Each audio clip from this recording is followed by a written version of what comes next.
Hello, everybody. So excited to have this unplugged conversation.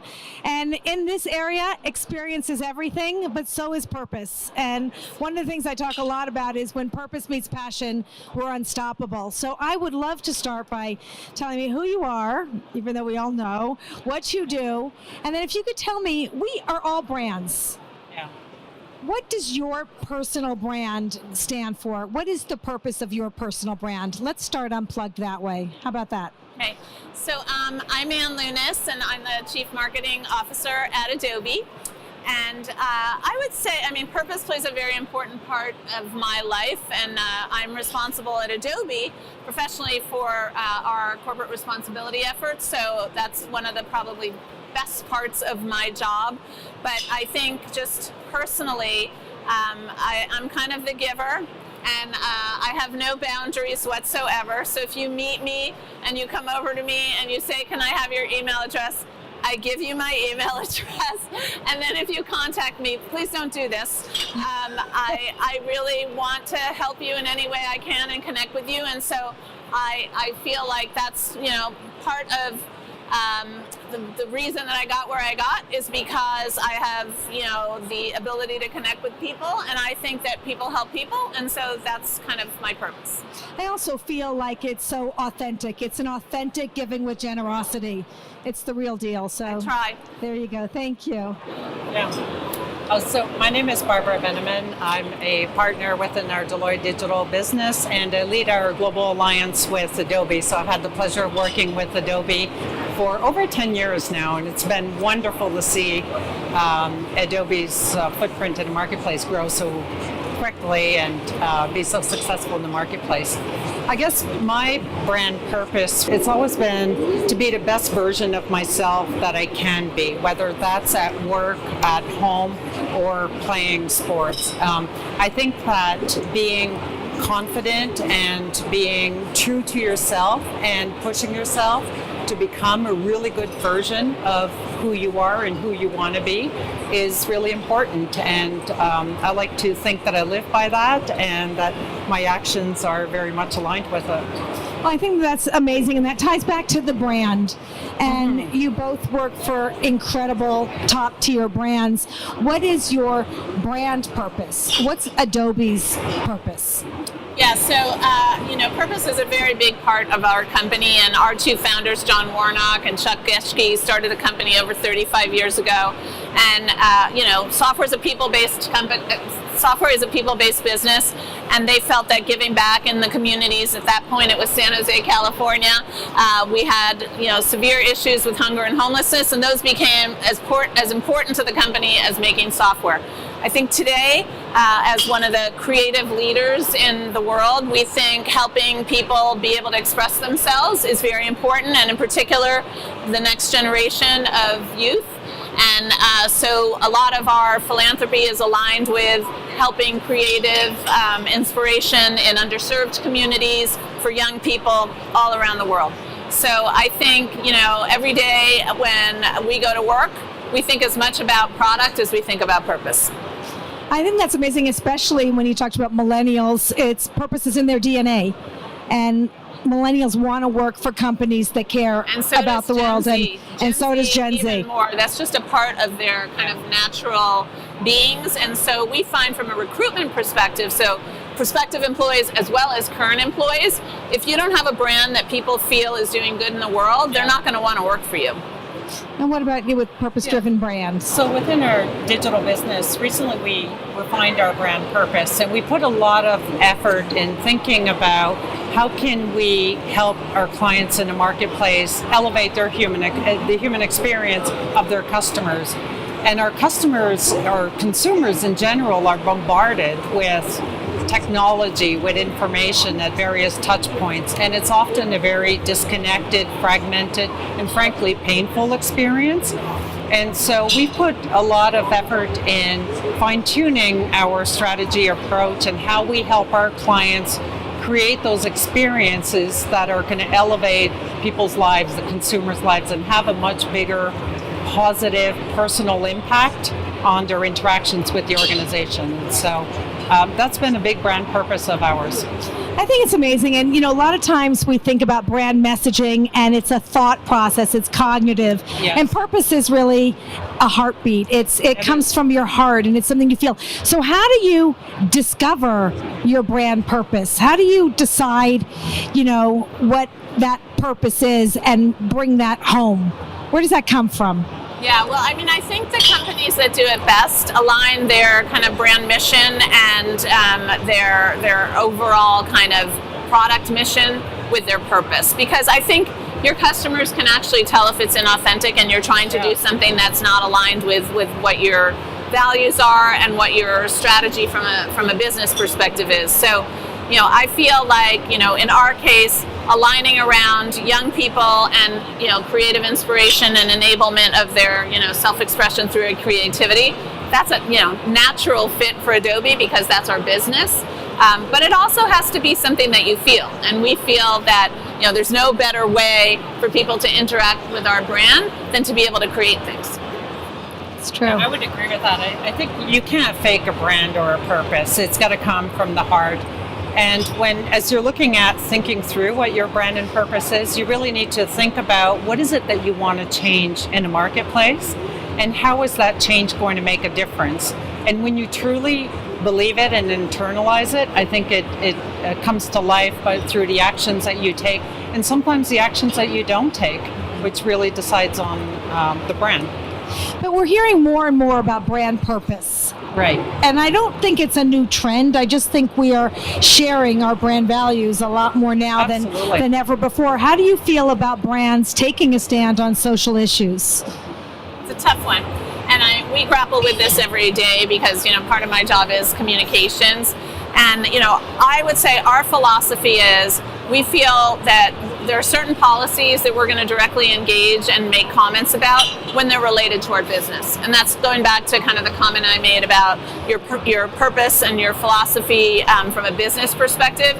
I kind of feel the same way about policy, and I think we should have, strong stances on things that directly affect our business. Immigration is a good example. A lot of our best employees are immigrants, and so we really fight hard to have legislation that protects those employees. There might be some issues that we feel are important, but that are not directly connected to our business, and we might not stand out for those as much. It's a tough call because you may feel from an emotional perspective and a personal perspective that you have an opinion and you want to say something, but I think you have to look, it's a very delicate balance to make sure that your customers, your shareholders, and your employees are all going to be best served by the position that you take. Well, I think taking a stand, it takes bravery and brand bravery and leadership bravery because you're not going to make everyone happy. Exactly. And, we'll talk about some brands taking stands, and sometimes it's a good thing and sometimes it goes the other direction, but you've got to own that and be true to yourself. I think companies really need to weigh in on whether the social issues are in line with the values and the brands of the organization, and frankly, maybe make a decision on whether they can support it or not. But some social issues are just not negotiable in my mind, and we've seen many times that consumers want to know what the brand stands for, and they may, by taking a position, alienate parts of the marketplace, but at the same time, consumers expect to understand what is that company. If I'm going to engage and have an experience with that company and be a part of the organization, what does it stand for? And is it in line with what I feel and what I believe? And how do you share that internally with your organizations? Once you establish brand purpose and you're pretty consistent in how you market that externally, how do you also market that internally? Yeah, the culture at Adobe I can speak to. The culture is tops down and it's bottoms up. And I think, we set the tone for what we believe is, acceptable and important from a corporate perspective. I'll give you two examples just about females and you being the queen of the female quotient will relate to this. So in technology, women are sorely underrepresented. We're 20 to 30% of the employee population in most cases.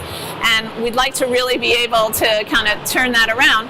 And so we have at Adobe, I would say, pioneered. Our CHRO, Donna Morris, has implemented some amazingly progressive policies, one around family leave.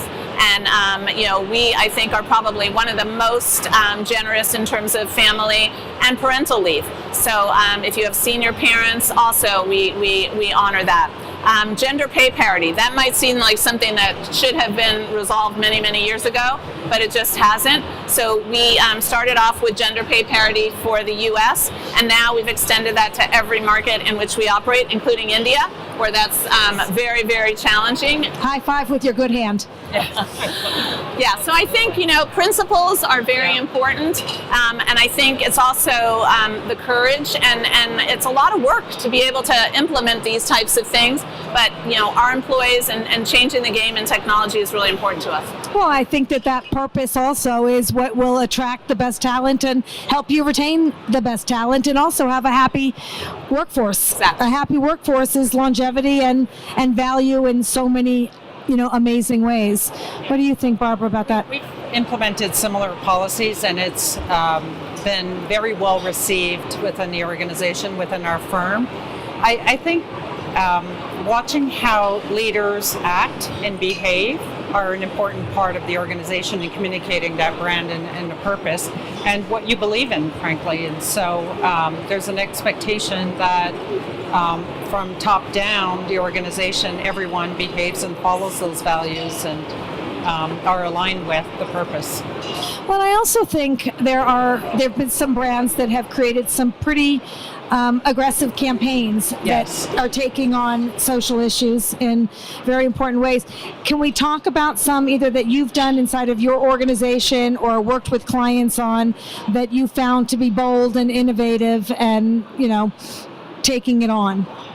Yeah, I could just talk about one of the projects that we have internally, again, back to youth. We have a program called Project 1324, where we enlist youth from all over the globe to participate in challenges, and they're basically creative challenges, and in many cases they're about social issues. So, whether it is sexual harassment, whether it is clean water in India, where that's a daily issue for young people, we have them create basically, whether it's photographic essays, films, etc., that we share with all of the youth around the world. And this is a way, again, this self-expression, it's not only cathartic, but it can have huge impact. And it's that I think, one of the hallmarks of Adobe is being able to enable that. It's also interesting. We've done we spent a lot of time with the Parkland students, and to see the youth with such amazing, important voices. And what they said to me recently was, we hate the word authentic. That's so inauthentic using that word. Yeah. We're real voices, and these are things that we believe in and we care a lot about. And so co-creating with our Gen Z and this generation, we're learning and getting so much smarter. I want to just put in a good plug for the Ad Council too, which is an organization that I've been on the board with for many years. And I think, this is the organization that does all the public service announcements in the United States. And we are really moving from kind of the 30-second television ad being the way you do public service announcements to a kind of digital first mentality, so that you can reach youth, so that you can reach audiences that you perhaps never reached before. And I think, we continue to do really powerful work through that organization. And thank you, Lisa Sherman at Ad Council, for all that you do. Very important. And it's what you just said. It's the experience that really drives the actions. When you get those shivers up your body, that you are touching something so important, and we truly are making a difference. And it's passion, oriented. Just one quick question for wrap up. What are the issues you think will be most important going into 2019, 2020?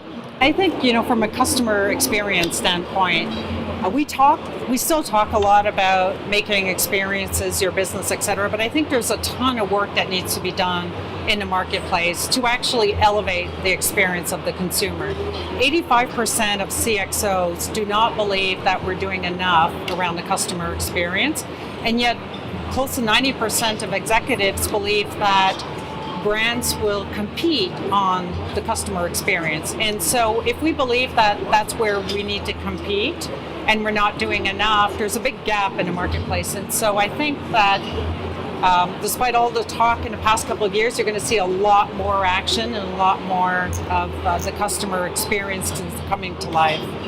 Yeah, maybe I'll take the non-business stance since I think Barbara covered it really well. I think, what's really important over the next, hopefully, couple of years will be diverse voices.